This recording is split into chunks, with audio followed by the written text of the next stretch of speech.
ఇప్పుడు టాలెంట్ ఎవడబ్బా సొత్తు కాదన్న. అవును ఎవరి టాలెంట్ వాళ్ళు, అవును ఎవరు బతకాలనుకుంటే వాళ్ళు ఆ విధంగా బతుకుతారు. అవును బతకొచ్చు. సంపాదించుకుంటే వద్దంటోళ్ళు ఎవరు లేరు. అవును ఎవరి టాలెంట్ మీద వాళ్ళ మీద ఆధారపడి ఉంటుంది. అవును కానీ ఇప్పుడు టాలెంట్ లేకుండా టాలెంట్ ఉన్నోళ్ళను క్వశ్చన్ చేయడం అంటే ఎంత తెలంగాణ ప్రజలకు టాలెంట్ లేదంటావా?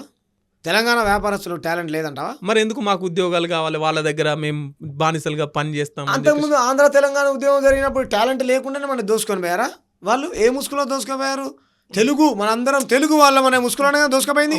ఇప్పుడు మనందరం చెప్పేసి రాష్ట్రాలు అన్ని కలిసిపోయినాయి కానీ 2 రాష్ట్రాలు కలిసిపోయినాయి కదా. అవును బ్రదర్, కలిసిపోయినాయి. ఇప్పుడు ఏమంటారు? ఇప్పుడు కొంతమంది మాట్లాడుతారు, మాధవిలత లాంటి వాళ్ళు లేకపోతే ఇంకొకరు మాట్లాడి హిందువులను విడదీస్తున్నారు. ఎక్కడ హిందువులను విడదీస్తాం? కోమటోళ్ళు హిందువులు కదా, పంచవృత్తులు హిందువులు కదా, పద్మశాలులు హిందువులు కదా, లేకపోతే మిగతా కులాల వాళ్ళు హిందువులు కదా. బాల్ ఠాక్రేని మించినటువంటి హిందుత్వవాది ఉన్నాడా ఈ దేశంలో, ఈ ప్రపంచంలో, ఈ భారతదేశంలో ఉన్నాడా బ్రదర్? లేడు. బాల్ ఠాక్రే దేనికోసం బతికింది తెలుసా? ప్రాంతీయవాదం కోసమే బతికాడు ఆయన. బాల్ ఠాక్రే కరుడు కట్టినటువంటి హిందుత్వవాది, శివసేన వ్యవస్థాపకుడు. ఆయన ఏం చెప్పాడో తెలుసా?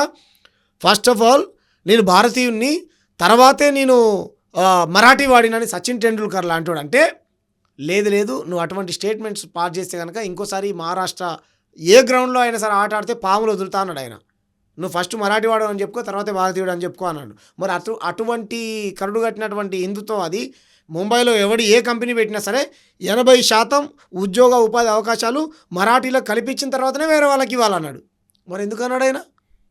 ఎందుకన్నాడు బ్రదర్? కాబట్టి ఇక్కడనేమో ఈ వాదన వస్తేనేమో మనందరూ హిందువులు అంటారు.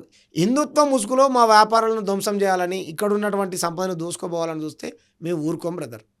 ఇది హిందువులకు వ్యతిరేకమో